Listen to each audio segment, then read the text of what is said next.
Para saudara dan saudari yang Tuhan cintai, selamat pagi dan selamat bertemu lagi dalam renungan harian dari Paroki Santo Fransiskus Assisi APO, edisi hari Rabu, tanggal 15 Oktober 2025. Hari ini Gereja Semesta memperingati peringatan wajib Santa Teresia dari Yesus, perawan dan pujangga gereja.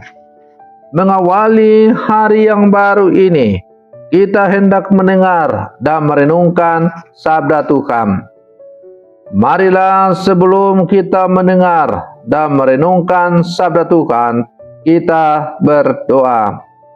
Dalam nama Bapa dan Putra dan Roh Kudus. Amin. Allah Bapa sumber kebijaksanaan, dengan roh-Mu Engkau menggerakkan Santa Teresia dari Yesus untuk menunjukkan kepada gereja jalan kesempurnaan yang harus diikuti. Kami mohon, semoga kami selalu diterangi dengan ajaran yang diterimanya dari-Mu dan dikurbankan oleh kerinduan akan kekudusan yang sejati. Bersabdalah ya Tuhan, kami siap mendengarkan. Terpujilah Engkau Bapa, Putra dan Roh Kudus, kini dan sepanjang segala masa. Amin. Dalam nama Bapa dan Putra dan Roh Kudus. Amin. Para saudara dan saudari yang Tuhan cintai, sabda Tuhan yang hendak kita dengar dan kita renungkan untuk mengawali hari yang baru ini diambil dari Injil Lukas pasal 11 ayat 42 sampai 46. Tuhan bersamamu. Inilah Injil suci menurut Lukas. Sekali peristiwa, Yesus bersabda, "Celakalah kalian, hai orang-orang Farisi, sebab kalian membayar persepuluhan dari selasi, inggu, dan segala jenis sayuran, tetapi kalian mengabaikan keadilan dan kasih Allah. Yang satu harus dilakukan dan yang lain jangan diabaikan. Celakalah kalian, hai orang-orang Farisi, sebab kalian suka duduk di tempat terdepan di rumah ibadat dan suka menerima penghormatan di pasar. Celakalah kalian, sebab kalian seperti kubur yang tidak memakai tanda. Orang-orang yang berjalan di atasnya tidak mengetahuinya." Seorang ahli Taurat menjawab, "Guru, dengan berkata demikian, engkau menghina kami juga." Tetapi Yesus berkata lagi, "Celakalah kalian juga, hai ahli-ahli Taurat, sebab kalian meletakkan beban-beban yang tak terpikul pada orang, tetapi kalian sendiri tidak menyentuh beban itu dengan satu jari pun." Demikianlah sabda Tuhan. Para saudara dan saudari yang Tuhan cintai, hari ini Gereja Semesta merayakan pesta Santa Teresia dari Yesus, atau biasa juga dikenal Santa Teresia Avila, seorang perawan pembaharu mistikus sekaligus pujangga gereja. Santa Teresia mengajarkan kita bahwa doa bukan sekedar mengucapkan kata-kata, melainkan persahabatan mesra dengan Kristus. Ia mengkritik hidup iman yang hanya berhenti pada bentuk luar, tanpa hati yang sungguh menyatu dengan Allah. Sabda Tuhan yang hari ini diperdengarkan kepada kita sangat sesuai dengan semangat Santa Teresia.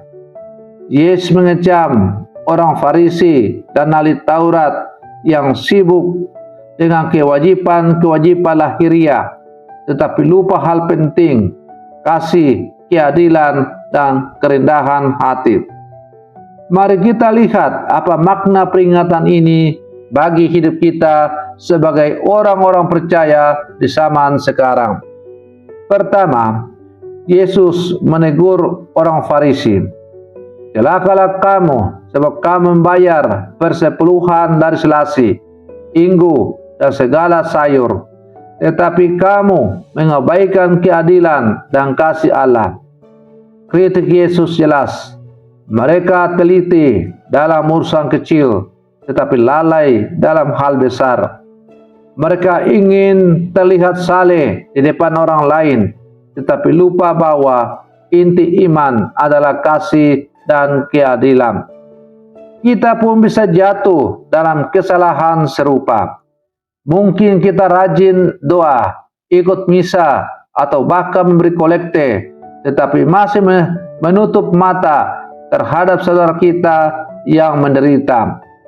Bisa jadi kita sibuk dengan aturan atau penampilan, tetapi lupa mengasihi. Padahal iman sejati bukan diukur dari seberapa sering kita tampak rohani, melainkan seberapa dalam kasih kita diwujudkan dalam hidup sehari-hari. Yang kedua, Yesus juga menegur para ahli Taurat.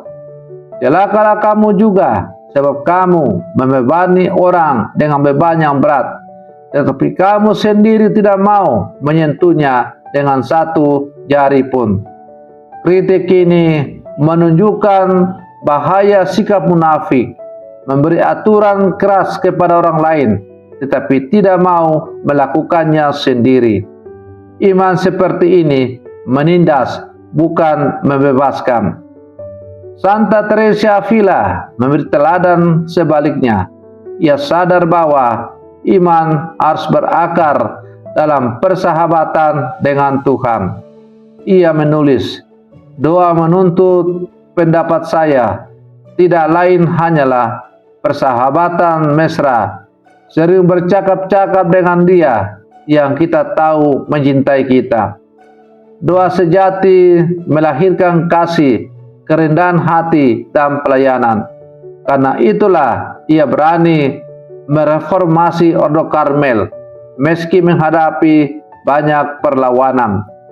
Ia tidak membebani orang dengan aturan kaku, melainkan menuntun mereka untuk kembali ke inti persatuan dengan Kristus dalam doa dan kasih. Yang ketiga, kita diingatkan bahwa hidup iman harus seimbang antara bentuk lahiriah dan isi batin. Liturgi, doa rosario, dan sakramen adalah penting, tetapi semuanya akan kosong bila tidak melahirkan kasih nyata.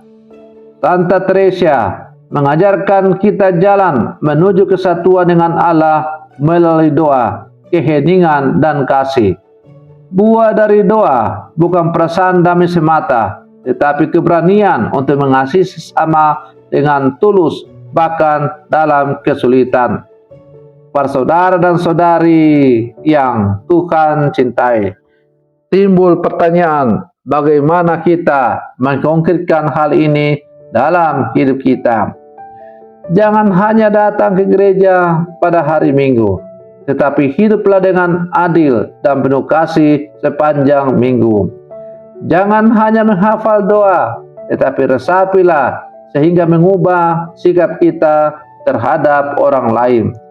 Jangan hanya memberi beban pada keluarga atau rekan kerja, tapi belajarlah melayani dengan rendah hati. Para saudara dan saudari yang Tuhan cintai, Yesus hari ini menantang kita untuk tidak berhenti pada kulit luar iman, tetapi masuk lebih dalam ke hati, keadilan, kerahiman, dan kasih. Santa Teresa dari Avila menunjukkan jalan itu melalui doa yang mendalam dan hidup yang penuh kasih. Maka mari kita terus belajar dari Santa Teresa Avila, menjadikan doa bukan sekedar kewajiban, melainkan persahabatan dengan Yesus. Dari persahabatan itu, kita memperoleh kekuatan untuk mengasihi, melayani, dan dalam hidup keadilan. Dengan demikian, iman kita tidak hanya tampak indah di luar, tetapi sungguh hidup dari dalam hati. Semoga permenungan saya untuk mengawali hari yang baru ini semakin menghantar kita menjadi murid-murid Yesus yang sejati. Selamat pagi, Tuhan Yesus memberkati kita semua.